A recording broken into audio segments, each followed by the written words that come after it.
लेकर चलूंगा कि छोटे सब्जेक्ट के लिए क्या किया जाए और कौन से विषय पर ज्यादा पकड़ करूं। अभी अगर तैयारी करनी है या अभी से अपन शुरुआत करें तो उसमें सबसे पहले जो है मैं हमेशा कहता हूं कि देखो, इस बार भी मैंने कहा था कि आप हिस्ट्री को थोड़ा साइड में रखिए, स्पेशली वर्ल्ड हिस्ट्री, स्पेशली जो है मेडिवल हिस्ट्री को। इस बार एक तो चीज ये होगी कि पिछले 6 साल में ये प्रूव हो गया कि मध्यकालीन राजस्थान के इतिहास से अब सवाल लगभग नहीं आते हैं और तैयारी भी नहीं करनी चाहिए, टाइम ज्यादा देना नहीं चाहिए, ठीक है। सर कौन से विषय पर ज्यादा पकड़ करो? अगर विषयों की बात करूं मैं, कौन से विषय पर ज्यादा पकड़ करूं, तो सबसे पहले अभी ऐसे सब्जेक्ट पढ़िए जो थोड़े करंट ओरिएंटेड है, जैसे इकोनॉमी। तो अभी टाइम ये है कि आप एनरिच करने में आप राजस्थान का इकोनॉमिक सर्वे एनरिच करो, राजस्थान का इकोनॉमिक सर्वे नया वाला पढ़ो। फिर इंडिया का इकोनॉमिक सर्वे ऑब्वियसली एवरग्रीन है, इंडिया का इकोनॉमिक सर्वे, ठीक है, क्योंकि इंडिया के इकोनॉमिक सर्वे से इंडिया की इकोनॉमी के लगभग सारे सवाल आ जाते हैं। इस बार पंचामृत सवाल जो पूछा गया था वो भी, जब आप मेरा 2023 का प्री का करंट का आप वीडियो देखिए, जब मैंने उसमें आपको ज्योग्राफी पढ़ाई थी तो मैंने पंचामृत घटक पढ़ाए थे जो अपडेटेड आईएनडीसी था, वो एक्चुअली में इंडियन इकोनॉमिक सर्वे से एनवायरमेंट वाला टॉपिक है, वहां से मैं निकाल के एनवायरमेंट वाला चैप्टर था, मैंने पूरा पढ़ा दिया था। उसमें से 10 नंबर का सवाल आया कि जो है वो अपडेटेड आईएनडीसी क्या है, इंडिया का इकोनॉमिक सर्वे और राजस्थान का इकोनॉमी। राजस्थान का इकोनॉमिक सर्वे भी पढ़ा रहा हूं, इंडिया का इकोनॉमिक सर्वे के भी नोट्स, जैसे राजस्थान के इकोनॉमिक सर्वे के आपको दिए हैं चैप्टर वाइज आ रहे हैं, वैसे इंडिया के इकोनॉमिक सर्वे के नोट्स भी आपके चैप्टर वाइज आ जाएंगे। अभी एक तो पकड़ करनी है आपको इको पर, दूसरी पॉलिटी पर। पॉलिटी में दोनों राजस्थान और इंडिया। अभी जो मेंस दे चुके हैं, जो पुराने खिलाड़ी है धुरंधर है, वो एक काम करिए कि पॉलिटी में आप क्या करो, अभी आप पॉलिटी में करंट वाला पोर्शन ज्यादा पढ़ो, करंट वाला, क्योंकि आपके लिए वही राष्ट्रपति पढ़ना, वो आपको बोरिंग करेगा। करंट वाली नई चीजें पढ़िए, इंटरव्यू कॉल आ जाए उसमें भी आपकी मदद करेगी। करंट कहां से करना वो भी बताऊंगा। फिर साइंस एंड टेक,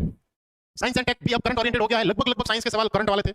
भले ही जो है वो चैट जीपीटी वाला सवाल हो, न्यूरॉन वाला, एरावत वाला सवाल हो, या फिर आप देखो कि वो क्यूआरएसएम मिसाइल हो, अस्त्र मिसाइल हो, ठीक है ना, तो और भी सवाल जो थे करंट वाले। तो साइंस भी अब करंट ओरिएंटेड आ रही है, ऐसा नहीं बेसिक साइंस भी देखिए, लेकिन करंट ओरिएंटेड साइंस देखिए। तो साइंस एंड टेक पर मेहनत करिए, और साइंस एंड टेक का वैल्यू एडिशन करने के लिए आपको इग्नू के नोट्स पढ़ने की जरूरत नहीं, राजस्थान या इंडिया की पॉलिटी के लिए आपको इग्नू के नोट्स पढ़ने की जरूरत नहीं है। इकोनॉमी के लिए इंडिया, या तो करंट है, वैल्यू एडिशन का मतलब या करंट है या इकोनॉमिक सर्वे है। और फिर जो है इसके अलावा आपको पबेड में मैं पहले भी मैंने कहा था कि पब्लिक एडमिनिस्ट्रेशन के लिए किसी के नोट्स मत पढ़ो। पब्लिक एडमिनिस्ट्रेशन के लिए मैंने आपको कहा था क्लास 11 और क्लास 12 की आरपीएससी की बुक पढ़ो, और इस बार भी आरपीएससी की जो बुक है क्लास 11 और 12 की वो सही साबित हुई है, एक भी सवाल उनसे बाहर नहीं है। और ये दोनों बुकें जो है पब्लिक एड की क्लास 11 और 12 की मैंने टेलीग्राम पर शेयर की थी कि भाई ये आप पबेड पढ़नी हो तो पबेड आप यहां पर पढ़कर जाइए, पबेड जो है वो यहां से पढ़कर जाइए। तो ये जो है पबेड यहां पर इस सब्जेक्ट को थोड़ा आप, अगर आपका तैयार नहीं है तो ये। और फिर जो है आपके छोटे सब्जेक्ट हिस्ट्री पर अभी कोई पकड़ वगैरह करने की जरूरत नहीं है, कोई मतलब नहीं है, ठीक है, उस समय आपको टाइम मिल जाता है पढ़ लोगे। छोटे सब्जेक्ट जो है,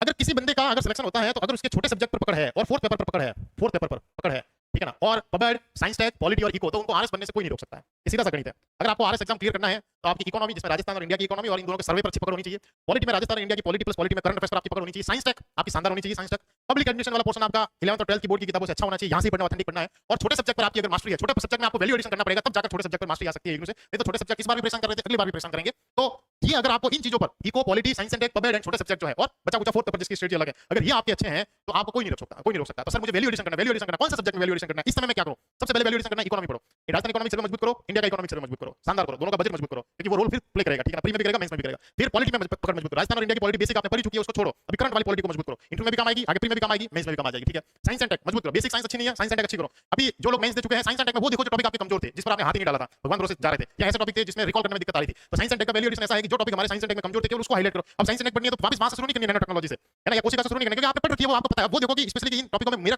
ये साइंस एंड टेक के सब्जेक्ट में मेरा कौन सा टॉपिक वीक है, तो उस पर काम करो, और साइंस एंड टेक का करंट पढ़ते जाओ, इंटरव्यू में काम आएगा, प्री में भी काम आएगा, और आगे मेंस में भी काम आ जाएगा, ठीक है। कहां से करना, करंट में बताऊंगा। पबेड, पबेड हर बार स्कोरिंग रहता है, 2021 में भी पबेड में खूब भर भर के नंबर आए थे, इस बार भी किसी ने पबेड संभाला है तो बहुत अच्छे नंबर आएंगे उसके पबेड की वजह से। पॉलिटी इस बार भी आपको थोड़े प्रॉब्लम क्रिएट करेगी, पॉलिटी में लास्ट टाइम भी नंबर मेंस में कम आए थे, स्कोरिंग बॉटम हुई थी, लेकिन पबेड में सबके नंबर अच्छे थे। इस बार भी मैं कहूंगा पबेड हमेशा आपको थर्ड पेपर में आगे रखेगी, ठीक है। और छोटे सब्जेक्ट, सबसे ज्यादा मेहनत आपके छोटे पेपर में लगेगी और फोर्थ पेपर में, छोटे सब्जेक्ट और फोर्थ पेपर, छोटे सब्जेक्ट और फोर्थ पेपर। सर मेरी ये भी चीज अच्छी है, मैं इनके साथ में छोटे सब्जेक्ट पर काम करना चाहता हूं, तो वैल्यू एडिशन वाला जो मैंने खेल बताया है वो वैल्यू एडिशन वाला खेल करना पड़ेगा, ठीक है ना। फोर्थ पेपर के लिए सर क्या कोई स्ट्रेटजी चेंज की जाए, या फोर्थ पेपर वैसे ही रहना दिया जाए? आरएस मेंस 2023 का जो फोर्थ पेपर था, 2023 का जो फोर्थ पेपर था, तो बेसिकली फोर्थ पेपर में दो सब्जेक्ट हैं, एक हिंदी है और एक आपकी इंग्लिश है, ठीक है, इंग्लिश है। अब वैल्यू एडिशन यहां पर भी होगा। हिंदी में आपके पास में दो चीजें होनी चाहिए, एक तो राजस्थान बोर्ड की किताब आती है, राजस्थान बोर्ड की किताब हिंदी की, इसमें क्लास 9 से 12 तक की एक ही किताब आती है, ठीक है। ये तो आपके पास में कंपल्सरी होनी चाहिए। इस बार की जो वाक्य शुद्धि जो पूछी गई है, वाक्य शुद्धि जो है वो सारी वहां से है, सारी वहां से है, भले वास्तव में एक यज्ञ वाला सवाल हो, या फिर आपका जो है वो मधुमक्खियां मधु कोष निकालती है वो वाला सवाल हो, या जो है आपका सवाल था कि शांति काल में शहीदों को भुलाया नहीं जा सकता है, ये एक्जैक्टली जो सवाल है लाइन बाय लाइन इस बोर्ड की किताब में लिखे गए, इससे बाहर नहीं है, ठीक है ना। राजस्थान बोर्ड की किताब और राघव प्रकाश की किताब, बस इन दोनों के अलावा आपको तीसरा पोर्शन पढ़ने की जरूरत नहीं है, क्योंकि हिंदी में अगर आपके ग्रामर में इन दोनों बुकों पर पकड़ है, आपको तीसरी बुक नहीं पढ़नी है, आपका फर्स्ट रैंक आ जाएगा इन दोनों बुकों से, अगर आपने मास्टरी कर रखी है तो, ठीक है ना। इसके अलावा कुछ करने की जरूरत नहीं है, बस ये दो बुकें, इसमें कोई वैल्यूएशन नहीं है, इसमें केवल रिवीजन है, रिवीजन है, रिवीजन है, रिवीजन है, रिवीजन है, ठीक है ना। हिंदी का जो ग्रामर वाला पोर्शन है, हिंदी का जो लिखने वाला पोर्शन है, लिखने वाले पोर्शन में कोई ज्यादा चेंज नहीं हुआ है, जो था वैसा ही है, ट्रांसलेशन भी इजी था, कोई बड़ी बात नहीं थी। हिंदी वाला पोर्शन जो 120 नंबर की हिंदी थी, 120 नंबर की हिंदी जो थी, वहां पर ज्यादा दिक्कत नहीं थी। मैं कहूंगा कि हिंदी के इस बार की जो ग्रामर है उसमें अगर आपका स्कोर जो है 50 में से 35 से लेकर ऊपर है, 35 प्लस है, तो मैं कहूंगा कि आपका स्कोर जो है वो बहुत अच्छा है हिंदी ग्रामर में। अगर मोर देन 35 अगर आपका स्कोर हिंदी ग्रामर में, तो दी बेस्ट स्कोर है, ठीक है ना। और आप जो है अगर आपका 35 अगर हिंदी के ग्रामर में आ रहे हैं, तो आपका स्कोर जो है वो 90 प्लस तो 100% आपके होने की संभावना होगी, 90 प्लस तो आपका स्कोर बैठना चाहिए, ठीक है। इंग्लिश की बात करें तो ऑब्वियसली इंग्लिश इस बार टफ थी, एक तो इंग्लिश की जो 20 नंबर की ग्रामर, ठीक है ना, इंग्लिश की 20 नंबर की ग्रामर टफ थी, और इंग्लिश की 20 नंबर की ग्रामर ऐसी भी थी कि कोई किताब ये दावा नहीं कर सकती कि इंग्लिश की ग्रामर 20 नंबर की इसी किताब से आई है, वो किसी भी बुक से पूछी जा सकती है। और इंग्लिश के 20 नंबर के सवालों के लिए हम उस बुक को तो नहीं पढ़ सकते, और ऐसा हो नहीं सकता कि वो बुक से ही दोबारा सवाल आए। इसका मतलब ये है कि सर इंग्लिश के ग्रामर में मुझे नंबर लाने हैं, ग्रामर में, तो मुझे इंग्लिश की अंडरस्टैंडिंग जो है वो अच्छी करनी पड़ेगी, इंग्लिश की अंडरस्टैंडिंग अच्छी करनी पड़ेगी, तो ऑटोमेटिकली मेरी ग्रामर ठीक हो जाएगी। ग्रामर सीखने के लिए जाओगे तो नंबर नहीं आएंगे, लेकिन इंग्लिश का न्यूज़पेपर पढ़ रहे हो, सेंटेंस फ्रेमिंग समझ में आ रही है, सर मेरा ये सवाल है ना वो सही हो गया, कई मुझे मिले सर ये मेरा इंग्लिश ग्रामर का है ना ये सवाल मेरा सही हो गया, मैंने पूछा कि क्या आपने इसलिए कोई बुक पढ़ी? नहीं सर ये किसी बुक में भी नहीं है, और ये कोई इसके बारे में जो कोई फॉर्मूला किसी बुक में नहीं बताया है कि आपको ये आए तो ये लगाना नहीं, जस्ट मैं इंग्लिश का न्यूज़पेपर पढ़ता हूँ तो मैंने ये देखा कि हैविंग बीइंग वर्ड लिखा हुआ है, जैसे एक पढ़ा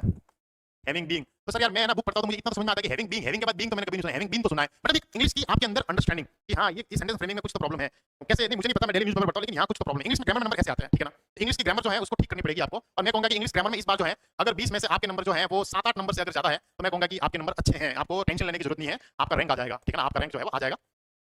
इंग्लिश का रिटन वाला पोर्शन जो है वो भी काफी टफ था, और इसमें आपकी राइटिंग की स्किल्स जो है वो डिमांड कर रही थी कि आप जटिल से जटिल टॉपिक को समझे, इवन तक इंग्लिश का जो पैराग्राफ जो था वो भी काफी टफ था, पैराग्राफ को समझना और फिर उसमें से उत्तर निकालना वो भी टफ था। इंग्लिश का ट्रांसलेशन उनके लिए जरूर टफ था जो इंग्लिश का न्यूज़पेपर नहीं पढ़ते हैं, ठीक है ना, अगर इंग्लिश का ट्रांसलेशन आप किसी बुक से कवर करते हैं तो सीधा सीधा तो आता नहीं है, ठीक है ना, तो जनरली जो है इंग्लिश को आपको एक सब्जेक्ट के रूप में जो है वो देखना पड़ेगा, और मैं ये कहूंगा कि इंग्लिश के लिए आपको एक बेसिक बुक के रूप में तो आपके पास में बीके रस्तोगी की किताब सब पढ़ते हैं, यही किताब पढ़नी है और कुछ चेंज नहीं करना है, लेकिन इसमें वैल्यू एडिशन कैसे होगा, इंग्लिश में वैल्यू एडिशन करने के लिए आपको अभी से काम करना पड़ेगा, जैसे आपको ना मुझे सिलेक्शन में अच्छा लेना है, ये लेना है, तो आप इंग्लिश को नेगलेक्ट नहीं कर सकते, ठीक है ना, जैसे मुझे कोई भी मिलता है कि सर मेरा फोर्थ पेपर बहुत अच्छा है तो मैं हमेशा एक चीज हमेशा से पूछता हूं कि एक बात बताना तुम्हारी इंग्लिश कैसी हुई है, इंग्लिश कैसी हुई है, मैं हमेशा एक चीज पूछता हूं, क्यों, क्योंकि मुझे पता है कि इंग्लिश अगर किसी बंदे की बहुत अच्छी है हिंदी में तो नंबर लाएगा तो वो 110 प्लस या 115 प्लस स्कोर तभी करेगा जब उसकी इंग्लिश अच्छी हो, ये हिंदी मीडियम के या इंग्लिश मीडियम के स्टूडेंट्स के लिए बहुत जरूरी है, अगर आपका स्कोर जो है अगर आपका स्कोर फोर्थ पेपर में मोर देन 110 या 115 अगर आपका स्कोर जाएगा तो तभी जा सकता है जब आपकी हिंदी के साथ में इंग्लिश अच्छी हो। इस बार मैं जब मैं कट ऑफ की कल्पना कर रहा था या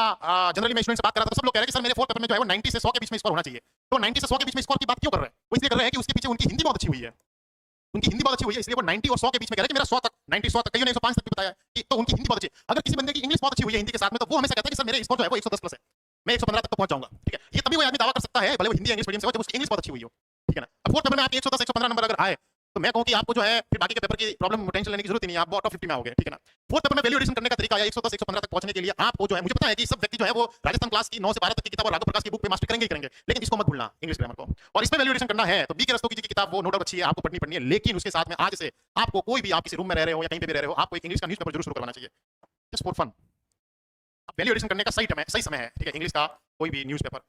और इंग्लिश का न्यूज़पेपर ऐसा लो, और अच्छा इंग्लिश के न्यूज़पेपर से कोई एंटरटेनमेंट वाली खबर मत पढ़ना, इंग्लिश के न्यूज़पेपर अच्छा मोबाइल फोन में पढ़ो तो मैं कहूंगा मोबाइल फोन में मत पढ़ना इंग्लिश, क्योंकि मोबाइल फोन में पढ़ने से एक एक्जैक्टली एक तो सेंस ऑफ वो कंप्लीशन वाली फीलिंग नहीं आती है, दूसरी दिक्कत ये आती है कि हम कंटिन्यू नहीं पढ़ पाते। इंग्लिश का एक न्यूज़पेपर आपके घर में डेली आना चाहिए, आपकी आदत हो किसी न्यूज़पेपर आया आपने इंग्लिश आधे घंटे पढ़ी जस्ट फॉर फन, ठीक है, और उसमें से वो टॉपिक पढ़ोगे जैसे जैसे कोई पॉलिटिकल न्यूज़ का मतलब ये नहीं है कि कोई राजनीतिक पार्टी से जुड़ी, पॉलिटिकल न्यूज़ का मतलब ये है कि कोई कॉन्स्टिट्यूशन है या सुप्रीम कोर्ट का कोई डिसीजन है वर्डिक्ट वगैरह ऐसा है, इकोनॉमी वाला पेज स्पेशली है, एडिटोरियल है, ठीक है ना, एडिटोरियल है, ये पढ़ने की आप आदत डालिए, और मैं नहीं कहता शुरू में आप द हिंदू या इंडियन एक्सप्रेस पढ़िए, मैं कहूंगा कि आप महीने भर के लिए अगर आपकी इंग्लिश पर भी कमांड करनी हो तो आप द टाइम्स ऑफ इंडिया पढ़ लो, कोई ऐसा न्यूज़पेपर जो थोड़ी उसकी इंग्लिश ईजी हो, ये आपको वैल्यू एडिशन करवाया, आज आपको इसकी अहमियत पता नहीं लगेगी, लेकिन जब आपका फोर्थ पेपर आप होगा ना कि सर मैं 2024 का मेंस देकर आया हूं, सर मेरी हिंदी तो अच्छी हुई है, सर मेरी इंग्लिश भी अच्छी हुई है, उस दिन हमें ये सोचना ना पड़े कि यार मेरे सर फिर मेरे फोर्थ पेपर में 90 और 100 के बीच में मेरा स्कोर आ रहा है, हो सकता है अगली बार एग्जाम में हिंदी टप देते और इंग्लिश उससे भी टप देते, ठीक है ना, तो हमें आज वैल्यू एडिशन काम करना है तो हमें इंग्लिश का न्यूज़पेपर आपको लगेगा कि नहीं ये स्ट्रेटजी काम नहीं, मैं कहता हूं 110% स्ट्रेटजी काम करेगी, दिन के इंग्लिश के न्यूज़पेपर से जो है 5 से 10 रुपए खर्च होने दो, कोई फर्क नहीं पड़ेगा, मोबाइल में कोई इंग्लिश नहीं पड़ेगा, इंग्लिश का न्यूज़पेपर लाने लाना, सर मैं तो गांव में हूं मेरे तो इंग्लिश का न्यूज़पेपर नहीं आता है, अगर आप गांव में हो आपके इंग्लिश का न्यूज़पेपर नहीं आ रहा है तब ये कंडीशन ये हो सकती है कि आप जो है वो या तो ई न्यूज़पेपर जो है उसका सब्सक्रिप्शन ले लो किसी न्यूज़पेपर का, और उसकी पीडीएफ जो है वो फोन में पढ़ो, उससे बेनिफिट होगा, ठीक है ना, ये कर सकते हो, लेकिन ये आपको वैल्यू एडिशन फोर्थ पेपर में करना पड़ेगा, अभी से करना पड़ेगा, ठीक है। Sir authentic